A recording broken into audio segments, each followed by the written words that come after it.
All right, we are live. Hi. Awesome. Hello. Hello from Germany again. Hi. I think we have to wait a little more, right? Until everyone's in. I know. Well, so if you look down at the participants, this is my favorite thing. You see the number just like Numbers going up. there. Everyone's rolling in. Exactly. We've had them in a waiting room until we broadcast live. So now they're just like all coming in. Keep you safe. Alfredo Gonzalez, nice to see your name again. I can't wait to see your face. Yeah. Nice. So as we're waiting for some more attendees to come on, give them some time. Want to remind you of the chat box off to the right. We like to hear from you, so tell us hi and what's going on. Eric, thank you. Hope Palm Beach as well. Good to see you again. Very conversational. We definitely want to hear from you. So let us know what's going on. Let us know how you are. Tell us hello. Marion Wolf, I miss seeing you. I did not get to see you this March, and I have a hole in my heart for it. So it's good to see your name at least. Also, I want to direct you down to the Q&A box. If you do have specific questions, you can use the chat for sure, and we should let you know that Susanne and Timo can see the chat. Their Q&A isn't working on their end. So submit questions either via chat or with the Q&A that I can see, and we'll make sure that we get those answered. Oh, this is fun. Still people rolling in. I love that. I nearly know all of the people joining in. How cool is that? It's really, really cool to see you all. Not physically see you, but hopefully soon. Yeah. But at least to get in contact again. I find that even just seeing their names make me feel like I'm connected with them. Yeah, like, this is great. It's my favorite part of the week when we do webinars, and I can like reach out and feel like I'm interacting with people. Laurel Bennett, how are you? How's Nashville? And your beautiful girls. It's fun. We actually have our employees joining in as well. Oh, I love it. Julia. So they want to see what I'm doing here. What's going on? They're like, what are you doing? Yeah, exactly. Is he working at least sometimes? So it looks like people are ticking in here, but I'm going to go ahead and get us started. Oh, look at that. We love you, Timo. Oh. Tico. Oh. Hello. That's because you guys are names just separated by one letter. That's what that one is. That connects. For those of you that are just joining us or have never been on a webinar before with us, my name is Sherry Bailey. I'm the Vice President of Connect Travel. We started these webinars. I can't believe this is like our 8th one. We started them a couple of months ago, really as a way just to stay engaged, just a way to continue the conversation. And we wanted them to be more of like a virtual roundtable, a conversation that you would have if you were at a trade show or meeting in person to talk about future programming. And several weeks ago, Timo was nice enough to come on and talk about what's going on in Germany and with his company and what we could expect from international travel from Germany moving forward. Lots of great conversation came out of that and great points to think about. And a lot of them were on positive marketing and why you should continue that trend. Even though there aren't planes coming in right now, what you can do to stay top of mind. So during recovery, you're going to be in better shape. And Timo reached out and said, hey, you know, we have all of those answers and let's do a part 2 and let's talk about the positive side that we can be doing right now. So super excited that we're able to do that. And we're joined with Susanne as well. And I'll let Timo introduce Susanne. And as of right now, I'm going to turn the floor over to you guys. We want to hear from you. Let's go. Perfect. Well, Sherry, thank you so much for actually agreeing to do this again. We figured, you know, we've actually done so many webinars in the past, and I actually joined a couple of them in the past, and I've talked to people separately on the phone a couple of times. And what we figured is we always talk about, you know, what's the political situation? How are, you know, companies saved in Germany? What is the government doing basically? When do you think we can travel again? But we never really talked about, potentials and what can we, maybe get out of the crisis, and where are the ideas that we have, basically talking about them in a specific way, basically, because last time I just scratched on them really quickly, and then I got, Sherry, you mentioned that before, so many emails afterwards, and we want to be part of your podcast, and I'm like, oh, what did I start there? That's awesome. I love to hear that. Yeah. So that was great, but it's definitely, how we want to go through this is talk a little, just really briefly about what America Unlimited is for all the people that don't know us, so the probably 1% of the people in there. So we're going to do that really quickly. Then we want to do and tell you why, what we actually said, why Germany is a good market to start in again internationally. Give a little update on the politics and then the initiatives that we have done in the past, because I think a lot of people, and I'm with a lot of you, I'm friends on Facebook, so you already know that we are basically leading big initiatives in Germany, to talk a little bit about them, what have we actually done there, and then actually talk about, things that probably everyone's eager to hear, like what are we planning for the future, so what are the really new cool stuff and things that we think would work best, especially after a crisis like this. So I'm gonna do this together with Susanne Loomis. And Susanne Loomis, we've actually known each other for a long time. Like over 10 years. Over 10 years. Yeah. And she just recently joined our marketing team at America Unlimited. And so I'm going to let her introduce herself. Yeah, so hi everyone, excited to meet you, or excited to read your names. I'm going to be in charge of marketing here at America Unlimited. Just a little background on myself. I've spent my whole life in tourism, usually on the tour operator side, either outbound to the United States and Canada, or incoming, because I did live in California for about 10 years. So I've seen both sides. I kind of have a good understanding of how Germans think, what they plan, how they work, how they travel, and then also the receptive end in the United States. I have seen them come in, seen what they like and what they do, and how they work as a traveler, as a tourist, and what the expectation usually is. So last year, my family and we actually moved back from Los Angeles to Germany, and so we finally got together after a lot of talks about this. And I'm excited to be on this team now, and I'm excited to be working with all of you guys. And if you have any questions, just let me know. Awesome. So we're going to share our screen for a little presentation in the first place. It's not going to be long, just really briefly, so you can see that. Where is it now? It's not coming up here. We practiced, we promise. We did, but it would be boring. It would be very boring if it didn't work, if it worked right away. All right. Do we have a question from someone that we can talk about in the meantime?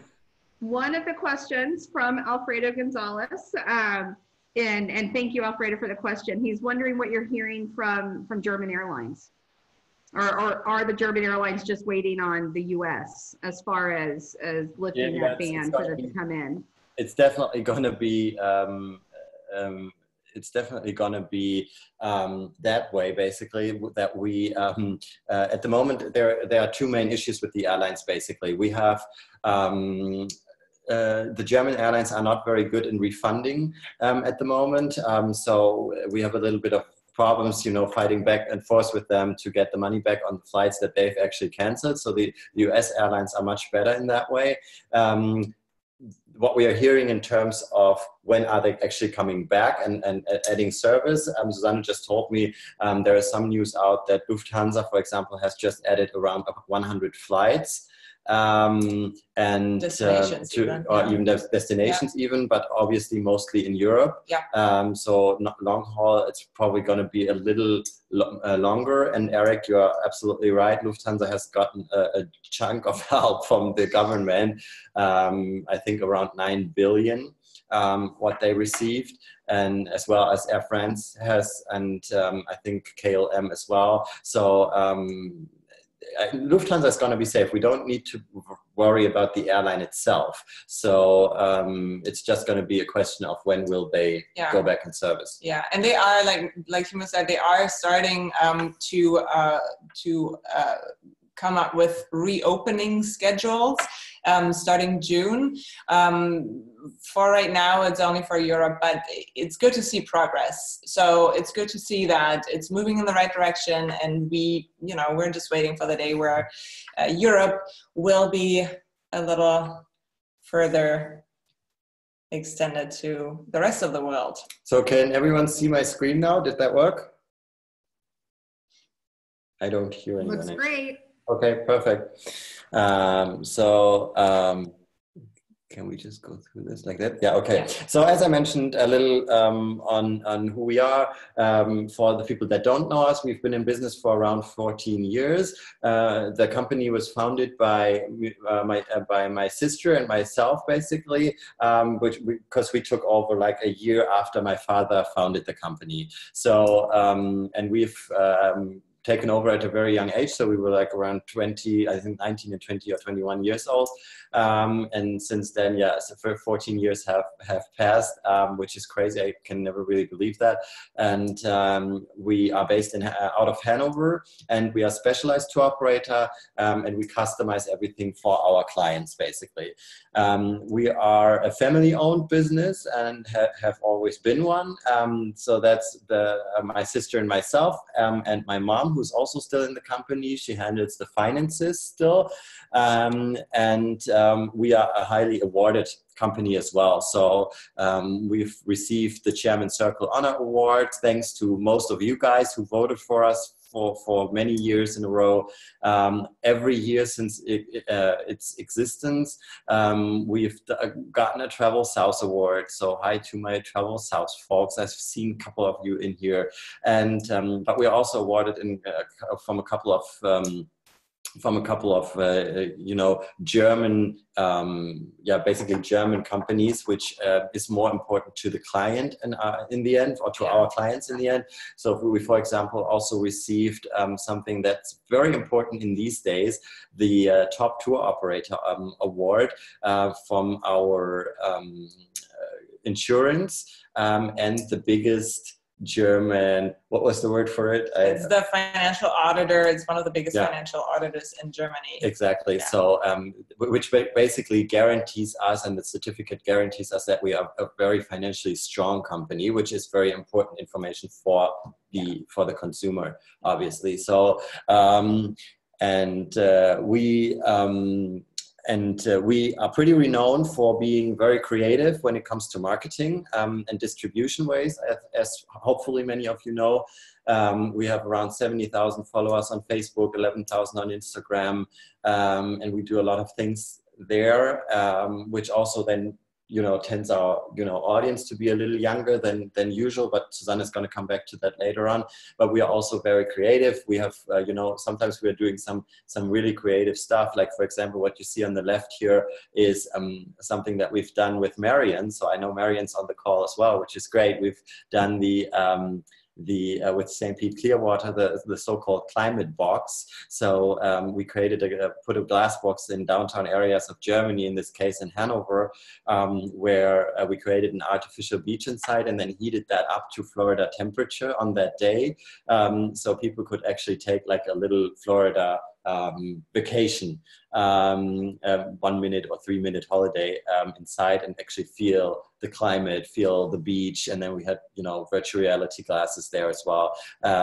We've done something similar again with them the year after, which you see on the right, doing huge presentations at skyrise buildings, and a lot on social media, as I mentioned. But that's what we've kind of done in the past. So I'll hand over to Susanne to tell you a little more on why Germany is such a great market to be in and to come back in, basically, Yes. and why it's so important to come back into the German market. Yeah, so I'm pretty sure that most of you know that, Germans are just very strong in vacationing.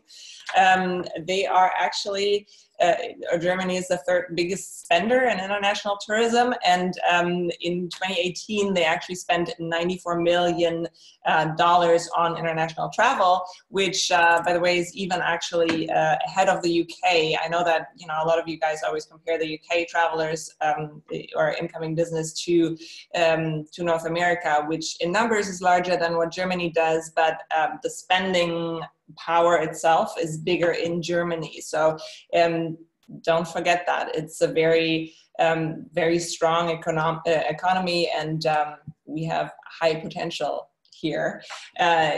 North America, Canada, and the US combined is actually the #1 most popular long-haul destination, ahead of everyone else. And Germany is the third European country sending their people to Canada, and in second place sending people to the United States. So if you take out all of your domestic business, all of your North American business itself, then Germany is in second place sending people to your countries coming out of Europe, which is fantastic. And for example, for the United States, it actually puts 2.5% of market share in there for you guys. So considering that it's such a small country, it's a lot of business that we're bringing over to you guys. And just in general, what America Unlimited does in terms of audience. So we have a very, very long average length of stay. Our travelers spend almost 3 weeks in your destination on average, and with that comes the spending, of course. And why is that? It's because we have time. Germans have 30 days of vacation usually. So they have a mandatory 20 vacation days by law, but most people actually give 30 days. And then you add the 10 holidays that everyone gets depending on where they live in Germany on top of that. So you almost have 6 weeks of holidays, or 40 days of holidays that you can spend on vacation days. And our audience, our customers at America Unlimited are very young, on average 42 years, which is unusual for a tour operator. And about 69% of our travelers are 55 years or younger. So you have a very good clientele coming into into North America that are willing to spend some money because they can. The highest salaries are being earned between the years of 40 and 65, I think. So we're right in that bracket. Our biggest chunk of travelers are in that bracket of high earner. And they have the time to go, to travel. And they're used to doing that. So I remember from living in Los Angeles, my friends would come visit me all the time, and they wouldn't understand, what do you mean? You can only meet us during lunch hours or after work. Why don't you just come with us? We're going up the coast, or, and I would always have to say, because I don't have vacation time. I have no PTO. I have, my 10 days and usually keep those for Christmas or whatever. But Germans don't need to worry about those things. They don't need to worry about sick days. That's basically unlimited in Germany compared to the US. So they have the time to go, and they have the economical power to go. And that's important, especially in this time right now. Oops, sorry. We're jumping back, right? Oh, we're already out of the presentation. Good. Mm-hmm. Yeah. And this is actually leading to Timo's next bit about the current situation, the politics right now in this COVID crisis time. Yeah. So yeah, as we mentioned before, after all these facts on Germany and why Germany is such a positive country for to get a lot of response in basically for travel advertising, is something that we figured, okay, you might also want to hear a little update on what is going on in Germany. I talked about that last time a little bit. So Germany is probably gonna survive this whole crisis better than other countries, which is mostly due to this strong economy in Germany. And we have a lot of money parked at our government, basically, and they are giving out a lot of loans to small companies, from literally the single and solo persons to the big corporations, like we just heard for Lufthansa, for example. There's a lot of loans at the moment available for all over Germany, which I'm just telling you, not for us or something, but for the general spend that people will probably still have to do after this crisis, that they will probably still be fluent and still be able to afford a trip to the US, because I think Germany is doing a pretty good job in that. For us as a tour operator, things have changed a little after we talked the last time. So last time I told you about the fact that Europe, or especially also Germany, was trying to put something in place which was called the kind of basically the voucher solution. So they wanted to create something where we wouldn't have to refund the trip to the clients, but just issue a voucher for them, basically. Keep the money, and then they could the client could rebook to another date later, 2020 or even into 21. That's actually something the airlines have forced us to do, because they started with that, and then we wanted to have that as a fixed thing that the government says, that's definitely going to happen.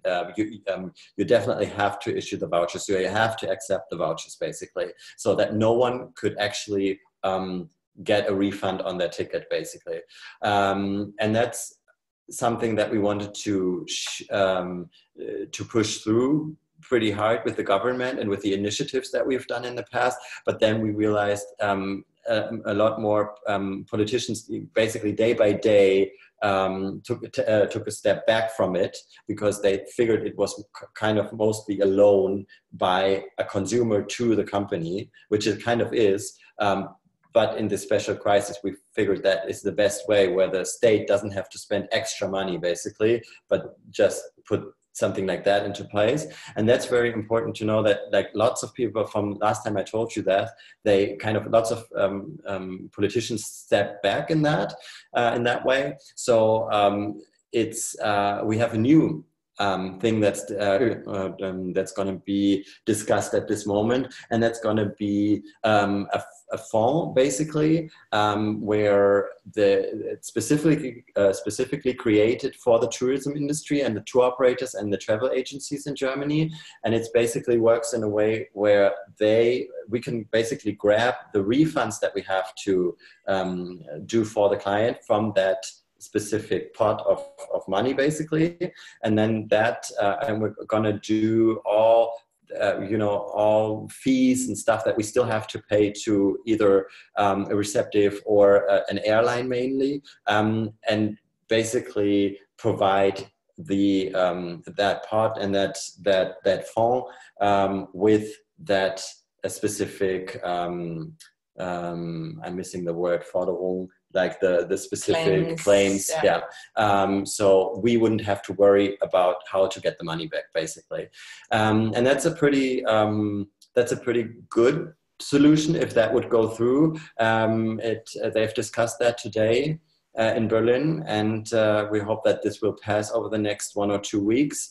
And that's going to change a lot, I think, for the German tour operators, because then they will be stabilized a lot more than just through loans, which obviously they have to pay back, and it's not really a help, just really a help to get through the crisis in a way that you can go through like the next few months. But it's for you, and just to let you know, we are a very stable company, as mentioned before. We have a lot of money in the company also parked, so we will get through this crisis a lot longer than others. Unfortunately, as you know, we've already seen one bankruptcy in Germany by CRD Travel, which was a competitor to ours, and so that's, I think, for everyone probably important to know that this is not going to happen anytime soon with us. we should be fine, even if the entire year is going to be canceled. So just to let you know, basically Germany is doing a lot to support the companies, and that will be also affect why they shouldn't, they should be able to come back to travel out. That is so good to hear. And we have a couple of questions that relate to this. So I'm going to jump in if you don't mind. Yes. You know, with the economic help, with the vouchers, you know, some of the questions that have come in are, knowing that they have these vouchers to use, do you think that they'll stay close to home, or will they still want to travel internationally? That's from Jackie Diaz at Rose and Shingle Creek. Thank you, Jackie. So the vouchers are with the tour operator, with the company. So with the tour operator company. So they can't just take one voucher from America Unlimited and go and take that to a European tour operator and just spend the money on European destinations. The whole point of the voucher solution is to encourage people to keep the money with that same tour operator, so that they can actually just postpone the travel and to bridge the time from right now, this season, to the next season. There are a whole number of government stipulations or stimulation packages in place to ensure the survival of the company, which it doesn't always work, but it does work for a lot of companies. Also, another thing that's very important to mention, what the German government does is they have a program called short labor, meaning that if companies don't have the financial means at this moment to pay their employees, they will not lay them off. They will keep employing them, and the government is covering between 60 and 87% of their salary. So you will see a lot less unemployment here in Germany. I'm not saying that it's not happening. It would be delusional to think that, you know, we wouldn't have an increase in unemployed people, just like everywhere else in the world, but it will not be as drastic as it is in other countries, for example. It's probably not going to be as drastic as anywhere. There's, even if we look, because we always look very closely to the UK, to Austria, to Switzerland, like bordering countries where you all know those have very strong social security systems as well as we do. They all don't have as much security that they spend or that they put out during this crisis. So I think we're going to be really, really fine after this, as long as this doesn't progress for 2 or 3 years in a row. But for like a shorter time period, I think they cover in quite well. Absolutely. That is super good to hear, and I know everyone's going to love hearing that. So vouchers obviously need to be used with you. One of the questions from Ruby is, can that voucher, can it be used for, and I'm sure this goes, so let me start again, because I clearly am thinking, and it's coming out of my mouth instead of the actual words that I'm want to say. She wants to know if the voucher can be used by a family member if the original traveler can't use it. And I'm sure that's tour operator by tour operator as far as the decision goes, but you can speak from your company. It is, it is. And as I mentioned before, we were pretty much forced into the vouchers by the airlines because they've started it, and they wouldn't refund the money but issue vouchers. So we kind of had to pass that on to the client, although by German law and actually European law, we have to refund everything to the client when it comes to something like a pandemic, for example. We try to pass it on to the clients.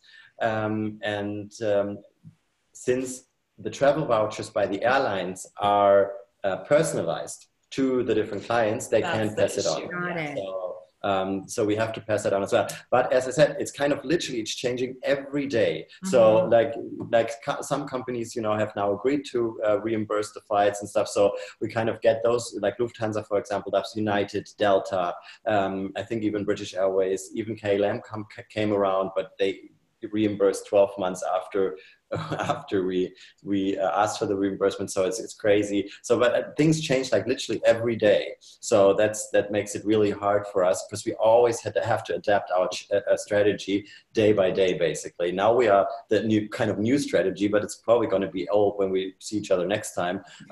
It's that we try to rebook everyone into next year, and we don't ask for more money, or to wait until it's actually bookable. We guarantee the same price, the same time a year for next year, basically, and that resonates really well. Mm-hmm. So we've probably have around 60-70% of the people, probably even more in the end, who actually agree to that. So we kind of always try to actually hold on and stick and basically hold on to the client to make sure at least the business we lost this year is going to be transferred into at least next year. So that's probably a positive side for all you guys as well. And we will hope to we hope to be able to come through this and through June and July as well, and to be able to keep as many bookings as possible.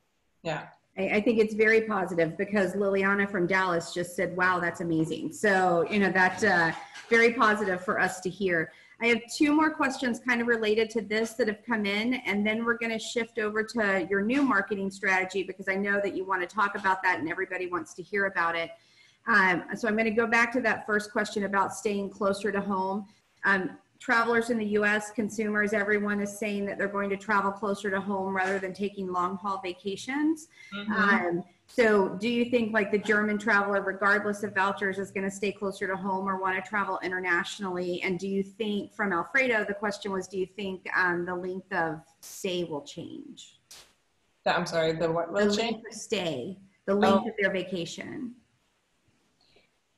I think it's going to be a way that you have, of course they will travel, locally more. That's for sure, but in a way that for a long time, probably for a couple of months, we will not even see international travel. There are no flights, there are restrictions and so on, and people will just basically use that time to travel, because, as I said, Germans love to travel, mm-hmm. But they just won't be able to. And afterwards, as mentioned before, it's really hard to tell, but for sure it's going to come back in some way. It will definitely come back. And what you have to keep in mind also is a high increase for domestic travel means an increase in prices. And we've already seen that. In some cases, vacation homes in Germany have skyrocketed 70% over what they usually are asking. And so I know that a lot of people look at those prices and they go, well, if I'm spending that amount of money, I might as well, get my bang for the buck and go and travel far.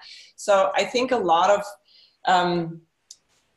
also the decisions will depend on how the election goes in November, because that is a very big factor. And I think that Germans in general will feel a little more comforted with a Democratic president, just looking at the way, the pandemic is being handled. And I think they will feel a little more comfortable traveling to the United States once we know the outcome of the election. So I do actually expect this to be a bit of a push for the United States. And plus, there's another question by Lisa that fits in pretty well, because she's asking with capacity restrictions anticipated, what happens when prices go up and increase. Mm-hmm. And it's first of all, due to the fact that a lot of people rebook now already, there is a lot of capacity already that we need for those rebookings, basically. And then it's just needed maybe like 30-40% of new bookings to come in to fill the 100% that we had this year. But it's going to be really interesting, because it all comes down in the end to a flight capacity problem, because airlines will not be able to kind of switch back and have all the capacity that they had before. So it's going to be, it comes down to flight capacities. Can we even, do we even have enough capacity to bring the people over? Although I'm pretty sure all airlines will do as much as it takes to bring as much capacity back as possible, we will see a slower 21 for sure from international markets. But I think the demand itself will clearly be there and will slowly be coming back 21, 22, 23. Yeah, but it's a good point that Lisa is bringing up in terms of price increases. So it's really important, or one of our main arguments right now, to convince our guests to stay with us and just transfer the vacation that they wanted to take for the summer into next summer is price stability. So that's a key argument we are making with our guests, saying, listen, if you rebook now and if you commit to this now and you keep everything as planned, then we guarantee you the same prices. So we do actually need help with that from our partners, because that's very important for our guests to stay with us, go where you want them to go. Absolutely. So before we switch to marketing, one last question about some of the programs in Germany. I should preface this by saying anyone that knows me knows that my pronunciation, no matter what language, is horrible. So I was about to call out Larry Cohen and yell at him on the webinar because he used a German word that there's no way I'm going to be able to pronounce. And he redeemed himself by telling me what it was in another message. So he was wondering if you could explain the short labor, the consumer's disposable income, and how the importance of that once this crisis is over. Okay, so did I even say that even close to right? Kurzarbeit. Yeah, there we go. All right, see, everybody got to hear exactly how horrible my pronunciation was. Yeah, so pretty close. Okay, I'll give it. I'll let Susanne describe that, because there's probably going to be so many words I don't know. There are different ways of that Kurzarbeit that we have, but I'll let you. I'll just do the very simplified version. So in order to relieve companies of the expenses they have, in particular labor expenses, the government covers the social costs, because we do have a lot of health insurance, all those things, those social safety nets, basically. So the government will cover that, and the employer is going to work less, because obviously there's less to do. There's not enough work. And it depends. It can range from 0% basically, so he doesn't work at all, to I don't think 50-60%, which is basically he works half. Yeah. And then the government basically supplements the discrepancy between. So let's say Timo says, Susanne, we only have 50% of work for you. So you're going to get 50% of your salary from me, from Timo, and then you will only work 50%. But that leaves me with a pay gap of another 50%. So what do? I can't cover all my bills. Help. So the government says, okay, out of the remaining 50%, I will give you between 60 and 87%. 67. Well, it depends on kids, but that's so it's very complicated. It is very complicated. But you end up with a decent salary in most cases. I know, obviously, that there are cases where it's very tight and close, but your income is secure. Timo doesn't get into the situation where he has to say, lay off people. My first measure or my first thing to do is I need to lay off people because I need to cut costs. It doesn't happen that way because the government supports him in that way. Yeah, and then the employee basically gets around 80%. It's the average between 70 and 80% of the money. So they should be pretty much fine, depending on their luxury lifestyle. But it's and for us it's a way, since you can even go up to 100%, which is basically zero. It means that people don't work at all anymore. but you don't have to lay them off. And then the state pays the fee between the difference, as we mentioned, between 0 and 100. So basically you get the 67%, 67 when you have kids, 60 when you don't have kids. Yeah, and they will increase it. They just push something through where over the course of time, because this pandemic is so long and no one, expected that to happen, the percentage goes up. So salaries are for the most part secured. I don't know the most part, but and that's amazing. I mean, and I think that goes to everything you've been saying, that Germany's going to come out of this strong, and they're going to be wanting to travel and willing to travel and looking for those destinations and attractions and hotels to stay in. So this might be a good time to kind of shift to your marketing and your new marketing that you're doing and ideas that you have, because all the rest of the questions we have really relate to that. So I'll let you start, and then I'll jump in with questions. Yeah, and before we go into what we have, I just wanted to guide you a little through the things that we have done initiatively here in Germany, especially we and myself as personally, as I wanted to have specific funding for the tourism industry, but not even tourism industry, for the tour operators and for the travel agencies in specific.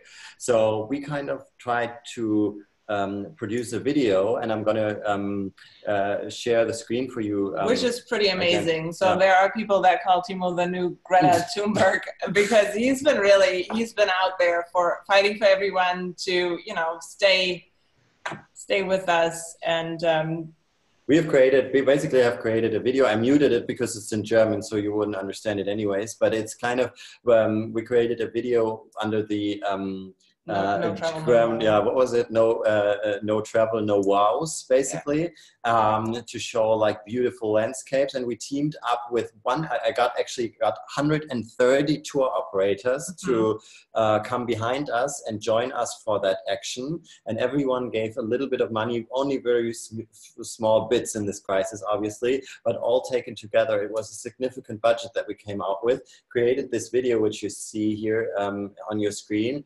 And basically, we got influencers, German influencers with over 1 million, which you see here, to join us for that. And we created the hashtag Ohne Reisen keine Wows, which is basically no travel, no wows, and created a website and microsite for that. And through that, we got so much press attention, especially obviously through the influencers and so on, because their names. And here you can actually see the companies that have participated. Some of you might know the North American specialist Argus Reisen, for example, is in there, SK Touristic is in there, but also like huge other specialist companies like Chameleon or Diamir with like 150, 160 employees. So from very small like solo companies to very big ones, actually, big small ones, basically. It's that what we've created here. And we went through a cooperation in Germany called the AER, which is the biggest cooperation of tour operators in Germany. And I got them united, basically. And through that, we actually got politicians to listen to us. And now I'm personally in contact with a few of them. And we talk frequently, and we actually have come up with good ideas, good solutions and stuff. And that basically led to what I mentioned before, that they are now voting on passing something similar to, you could just saw Alex in the background. Basically went through, basically pushed that through in Berlin, and we just hope that this will really go through. And if it really will go through, we are pretty happy that actually one of our initiatives was part of why we got these kinds of helps. So that's something we did, something a little different.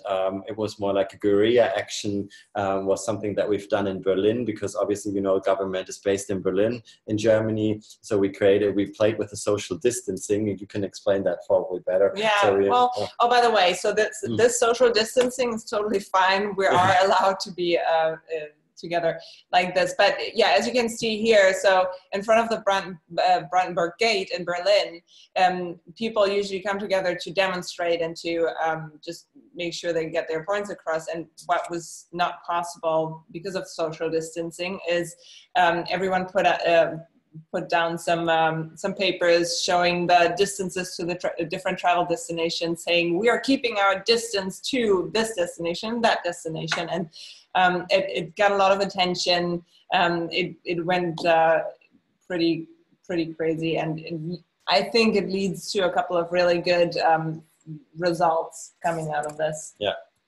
Huh? Sorry. No more. No, don't. How do I jump back to the? Yeah.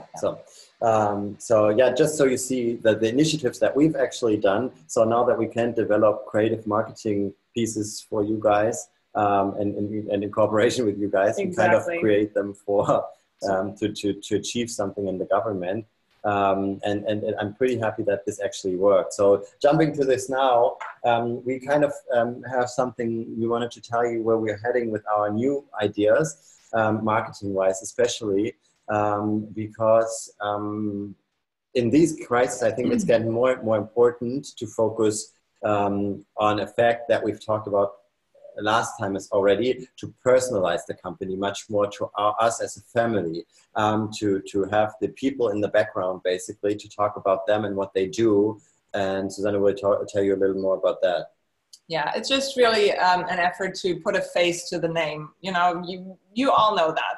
You hear a name and you're like, okay. And once you kind of know a little, it gets a little more personal. You get attached to it, and that's our whole approach here too. And I think that that's a really good time for everyone right now.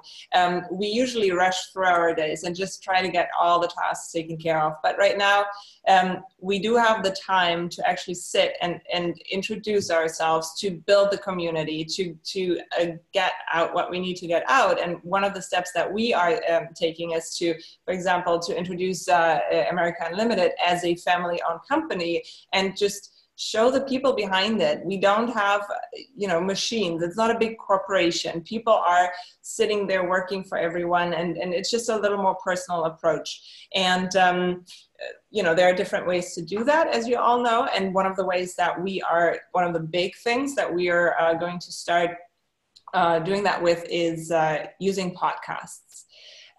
So we will introduce our company as a person, and then we will continue to do so and take your destinations and introduce them as a person, if you will, and just bring them closer to the people. And what we want to do is we want to get the real insider, the travel experts on several destinations, on several attractions, on just points of interest, points to visit in North America. Meet them in person. That is very important right now, because what we also want to do is create a visual to the podcast and have them available on YouTube as well. So what we will do is we will travel through Germany and meet all of your representatives and talk to them, interview them, tell people why they need to go, and give them information that they don't get elsewhere. So we've researched the travel podcasts in Germany, and there is nothing really like that. So the market isn't saturated. Of course, there are a ton of travel podcasts, but there's nothing really that gives us good information on where to go in the US, where to go in Canada, and why you should go, and all those inside points. So that's what our big project is. Yes, and then also to add, like, for all the people that don't have a German representation. That was going to be my question. Thank you. Is that, as mentioned last time, so of course we will also be over in the US at certain points of time. And for example, last time talked to Hubertus from San Francisco, and you're obviously also German. So we can then do a podcast over there, which is even cooler, I think, if we do it in the destination. All we need to have is really literally a German speaking person who is an expert on your destination. It can be a journalist, it can be a representation firm, it can be a someone who works in the US, being German. It can be a good friend of someone who, you know, that has traveled to your destination a ton of times and knows everything.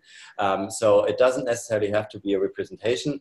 We will probably start with one or two of them because it's just easy for us to grab these people, and then also to talk to the people that know the area really well. Because as Susanne mentioned before, we just want to make sure, talk to us. As I'm just seeing here, Fernando Harp speaks perfect German here. I'm actually always trying to get him to speak German, and it never really works. So we probably need a few drinks for that before we start to work with him in a German interview. So yeah, that is kind of a big plan, and then we will launch it obviously on Spotify, on Apple, iTunes, and on YouTube. Yeah. And then on YouTube, the nice thing is that once we talk, people see us talking to each other basically, but then also we can blend over the actual video footage if they have it, and if you have it, of the things we are actually talking about at that specific moment. So if someone, you know, says, you know, that's a really cool, what is a really cool, like one of the questions will be, you know, what is a really cool day that you would do, like for example in Key West, or in New York, or in Kansas. And then that person can describe it in a way that how they would do it, not being a typical touristy spot. Or like a hidden gem. So hidden gems, exactly. Exactly, and it doesn't need to be, you know, I'm eating alligator hearts or, you know, something crazy like that. It's not, I don't know if you do that even, I don't know, but, you know. Maybe some do. Yeah. Hopefully not. But see, I used to live in Los Angeles, and I had many tourists from Germany come. And the first thing, they'd get off the plane and they'd go, okay, where's the bus to downtown? And I would go, there's no bus. And I don't know if you want to go to downtown. So, you know, it's just pretty simple things. Just tell them, these are the nicer locations. You do need a car in Los Angeles. You know, can't do everything with the metro because it's kind of limited. But those kind of things, that it doesn't need to be super elaborate, but it is enough to make a vacation successful and to stand out a little bit more from all the others. That, you know, it's a little bit off the beaten path, but it's not the crazy thing to do. It's just as successful. And plus, the nice thing is, once we go and head into another crisis again, you know, it will be much easier to talk to the clients once you have generated them a lot more over the personal route, basically, because then that way they are a lot more, you know, tied to you in an emotional way. And I think that's really important to know, because I keep reading the alligator. So it's going to be, it's really cool to, I think, a really good way to come through a crisis in a way that you can take something that you're probably now missing a little, that you don't have a personal contact to everyone, to kind of focus on that more, because then that way I think you will get a lot more support from the people who booked with you once there is a crisis going on, because they feel tied to you as a person. And I'm asking everyone to look out for that more for America Unlimited, because I've already actually started doing that. I've actually, if you join the America Unlimited Facebook page or my private personal Facebook page or Susanne's, you will see that I've already started to, you know, trying to become a little bit of an influencer, and, you know, to talk on YouTube and say, like, you know, what are the cool, you know, like, you know, these, I always wanted to do that, you know, being on YouTube and saying, like, Timo Kohlenberg reacts to the cool comments of, you know, America Unlimited clients, like, you know. So it's kind of this really YouTube-y cool style that you see on YouTube and in podcasts and stuff. I think that fits our company really, really well. Yeah. And then we want to move that into Instagram as well, with like little snippets, right? For sure. And you know, just in general, the community building, it's something that everybody has heard of. Everyone, you know, heard that people are doing it, but we, for example, we have never really had the time to actually focus on it and do it the way we wanted it to do. And that's what we're going to approach. So we know that we have a really good engagement on Facebook, and on Instagram as well, but on Facebook even better. Our guests really talk to us, and they want to talk to us. So what we'll do is we will have a lot more interactive post stories, just information out there that engage our guests a little bit more, and we will work with a lot more user generated content. So we actually, like Timo said, we will get a face and a more personal approach. And we've already heard that back. We get a lot of feedback saying, you know what, you guys are so sweet. And just because you are, I'm going to just postpone my travel and we'll stay with you. So people react to that a lot more than just to the big, huge company of, what do I care about this person behind the desk? Because I don't know them. Plus, and it will be an easy way for us to do it, because now in that crisis, these big companies, they prove to be the ones the customer has most problems with. So because, obviously everyone contacts them about their travel now. They don't have enough staff because they are understaffed for a crisis like that. Plus they have to save costs and lay off people, or even, or at least work with a Kurzarbeit. And so it's kind of, and then in this way, we are always there. We are always reachable. There's always someone there. And plus, if we come in on a more personal level, people having gone through that experience with a big company in the past might rethink their experience and go with a company like ours, a smaller company that they have the chance to talk to in a time of a crisis afterwards. So because it will be in people's heads afterwards, and that's always something we have to be very well aware of, I think. I love the personal approach. And I think, we talked a lot last time about communication and interaction, and I think this just expands on that. We have so many marketing questions related to everything you just said. So I'm going to try to go through as many as we can quickly. One of the questions was what marketing looked like for tour operators post-COVID, and I think you've answered that. At least for your company, it's going to be more personal, and you're going to look with influencers and yourself and try to get information out there on things we've been talking about for a year. Unique opportunities and living like a local. And speaking of that, Liliana from Dallas, they're seeing campaigns in the US, UK, Australia, New Zealand. They're seeing a lot of campaigns about buying local and traveling local. And she wants to know, one, if you're seeing that in Germany, but that could be something that could translate into what you're doing, within the communities that you'll be visiting, buying local and seeing what locals do. Well, that is also one of our goals with, for example, the podcast and making it available with a visual on YouTube is, this is, you're not just going anywhere. You're going to visit, I don't know, what is Liliana, for example. Yeah. That's part of the whole program, and just buying locally is a big thing in Germany in general. And we notice with our clientele here in Hannover, they're very loyal people here. They're very, very loyal to one of us. And if you just show them who you are and you make them one of us, or you make yourself one of them, it just is a whole different outcome. Yeah, I love it.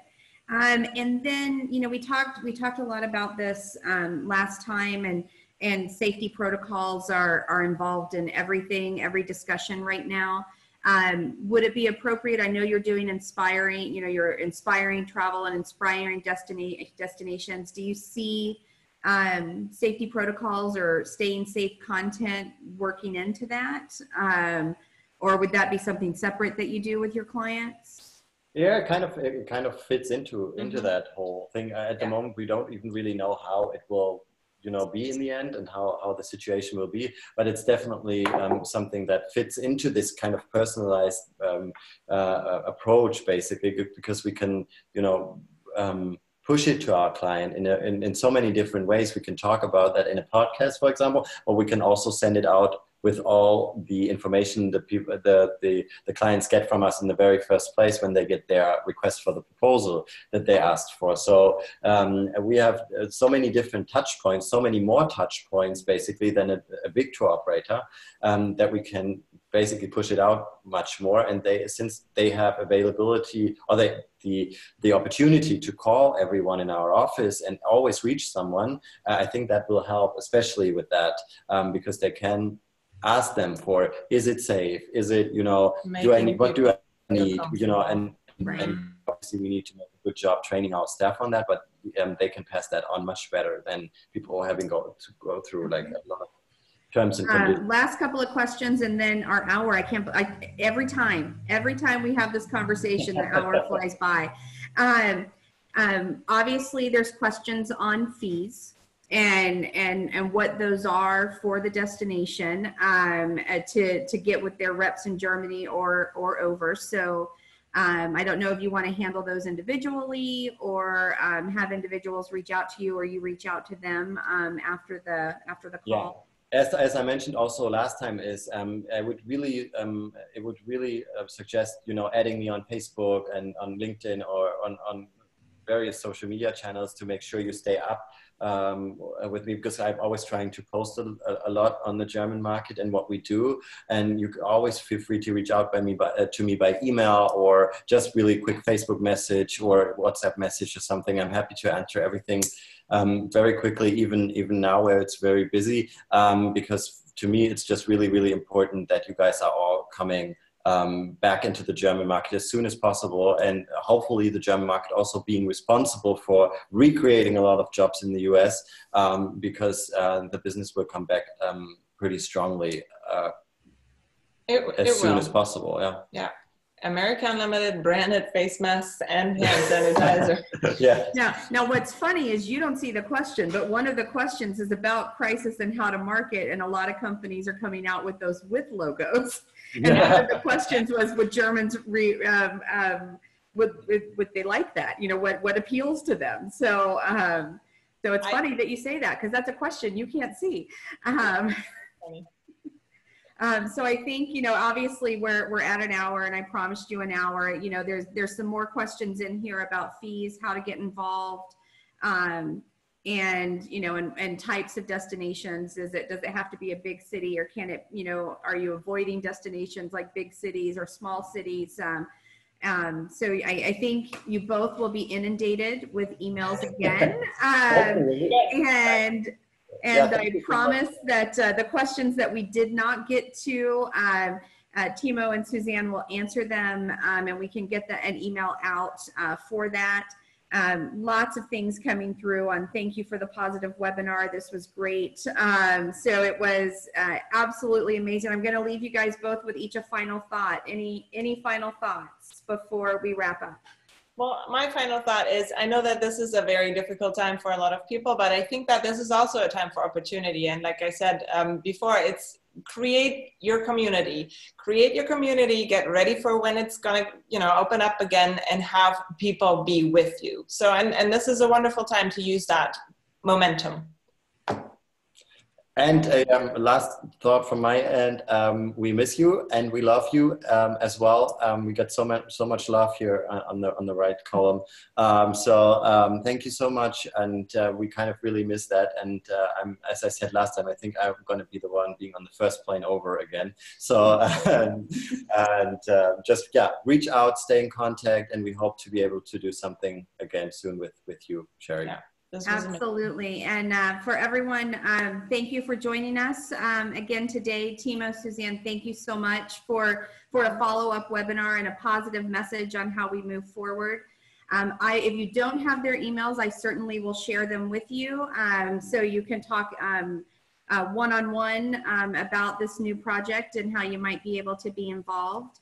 And as always, Connect Travel will be doing marketing webinars on Wednesdays at 1 o'clock and travel trade webinars on Thursdays at 1 o'clock to keep the conversation going. Have a great weekend, everyone. Thank you for being with us. Bye, guys. Thank you. Thank you so much. You. Have a great weekend. Thanks.